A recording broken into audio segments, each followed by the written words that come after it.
Okay, this is the video competency for wrapping items and performing sterilization. So the first thing that you'll want to do in this competency is, with most of them that we do, you're going to go over to the other room and do a medical aseptic hand wash so you have nice clean hands as you gather your equipment. Then the equipment that you're going to gather, because you don't know what you're going to be wrapping, but you do need to use both methods. So one method, you're going to use a pouch, so you'll need to select a pouch, and there are pouches in the cabinet of various sizes. So you do need to make sure you select a pouch that will accommodate the instrument that you're going to wrap, okay? So I'm going to give everybody 2 instruments, and you don't know what they're going to be. It could be a bowl, it could also be 4x4 gauze, so I recommend you practice wrapping the bowls, the gauze, a variety of instruments, as well as a sterile drape. And we're going to talk specifically about a sterile drape here in a little bit, because it has to be folded in a certain manner to be opened, and we'll use this in some of the later competencies. Okay, so you'll get at least 1 pouch. You're going to get sterile wraps, and that's what these are. These are made out of muslin cloth, and we'll talk about this in the chapter. So everything that you wrap in cloth or paper needs to be double wrapped. Okay, so you make sure that what you select, whether you select paper or cloth, that you select 2, and that they're of appropriate size for the item that you're going to wrap. Same with the pouch, that the pouch is of appropriate size for the item that you're going to wrap. So for instance, let's say I give you, what is this, Kelly, this is a mosquito actually, a mosquito forceps and a tissue forceps. Those are the 2 items. Well, either of these could go in a pouch, right? Okay, and then anything can be wrapped in paper or the muslin cloth. Okay, so you have to kind of also use a little bit of common sense. So let's say I give you a bowl and a tissue forceps. So which one are you going to put in the pouch?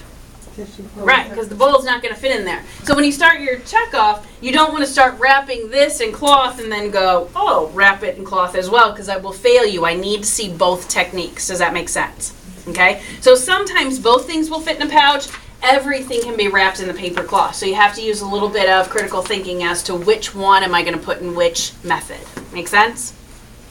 Great. So I'm going to do a variety of things so that you can see how they're wrapped and use a variety of materials. First, let's start with the pouch, because it's super quick and easy, okay?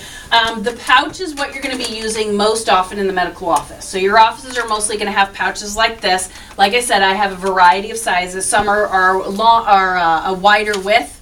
Some are longer. They come, like I said, in all different shapes and sizes. In our office, we had a long strip. It was about, I don't know, 60 yards long, and you just cut to length of what you needed. So like a uterine sound, which is about this long, I'd cut a bigger piece versus something, versus the size that I would cut off for this dressing forceps, all right? So in some offices, that's what you're going to see. Others are pre-done. So let's talk about the pouch a little bit. There's some parts and pieces you need to know. One side is plastic, one side is paper. Okay, so if I have an instrument, for instance, like this curved mosquito, see how it's curved? It's got a curvature to it. When I load it in the pouch, I always want to put the curvature towards the plastic. Okay, why? Right, because the paper is going to rip a lot easier than the plastic side. Anybody ever had like homework or something get wet, coffee spill on it or something? After it dries, it's more brittle. Well, that's what's going to happen to the paper side of this. It's going to get damp in the autoclave, and when it dries, it's going to be more brittle, and we'll demonstrate that later in class. I'll run a load in the autoclave, and you'll see and feel what it looks like as a finished product. So anytime you have something with a curvature, you want to make sure that that curvature is on the plastic side of the pouch, okay? Another thing you want to make sure is when you load it, see how we're going to load this in, it's got an opening, and then this side is sealed. You don't open this side until you're ready to use it. So I'm going to load the instrument in this way, and I'm going to seal the top. You always want to load your instrument handles first, because when I go to use this for the physician, I'm going to peel it open, and that way the handle's right there for them to grab. If I peel it open and this end is sticking in loaded first, therefore that's what's going to be open first, the physician has to grab it like this and then turn it around to use it. Whereas if it's loaded handles first, they can grab this and then just use it. Does that make sense? Okay, so anything curved towards the plastic, always load whatever the instrument is handles first, because that's the end you're going to open. Okay, So you see how this is what we call a peel down pack. So it's an area for us to take this and we're going to peel it open.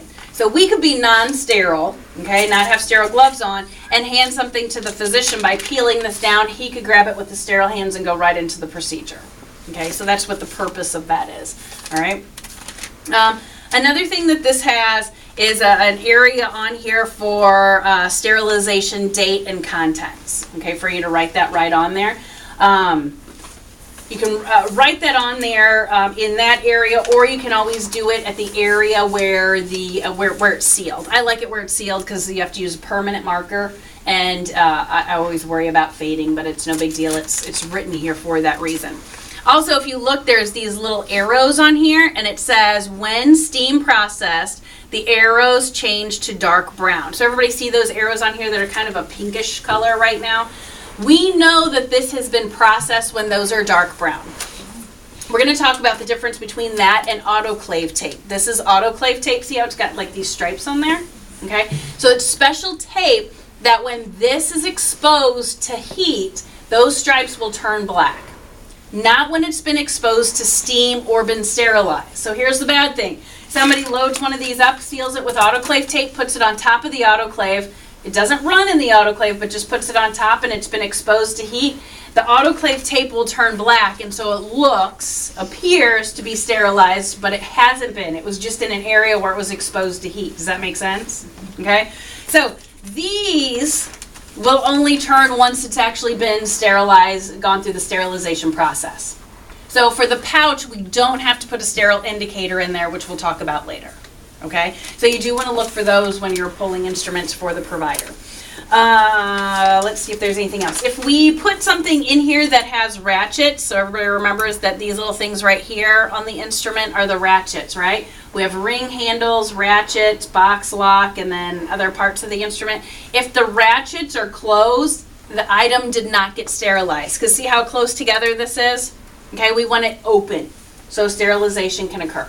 So you always need to make sure that the ratchets are open. So anytime, no matter if you're doing a wrap or a pouch, you need to have a piece of cotton or something else in between those ratchets so they don't lock.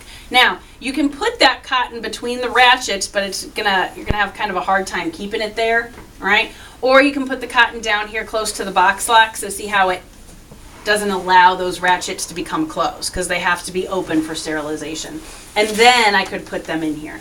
Now this item obviously is not going to fit in there because see how the handles are too wide to go into my pouch. All right, so I'd need a wider pouch or wrap it with cloth or paper.